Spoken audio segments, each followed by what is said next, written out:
Европската Унија е крајната дестинација и нема отстапки од курсот на надворешната политика. Премиерот Мицкоски одговара: што во случај ако не добиеме гаранции од Европа? Уставните измени остануваат главен услов, а од Унијата деновиве пристигнаа сигнали дека има интензивна дипломатска активност за решавање на прашањето со Бугарија.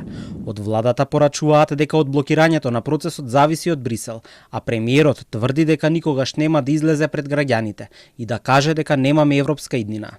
Тоа значи дека ни во отсуство на гаранции нема да има промена на курсот на надворешната политика на земјава? Апсолутно. Апсолутно ние ќе продолжиме да се стремиме кон Европската Унија. Тоа е нашата цел и тоа е нашата крајна дестинација. Знам дека тоа е иднината на оваа земја, нема друга.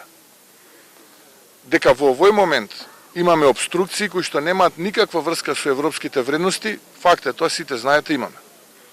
Дека се бориме да ги надминеме, се бориме. Дека има рок, нема рок. Се додека немаме јасна европска перспектива, ќе преговараме и ќе се трудиме да го одблокираме овој процес. Пораките на ЕУ пред неколку дена ги пренесе евроамбасадорот Рокас.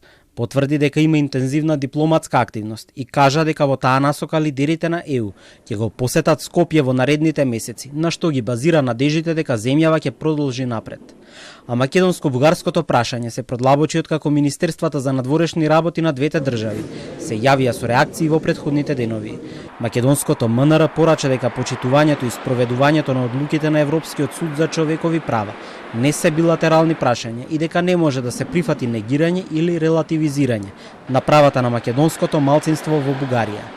А бугарското МНР реагираше пак за изјавите на премиерот Мицкоски дека изнесувал манипулативни тези за одлуките на судот од Страсбур.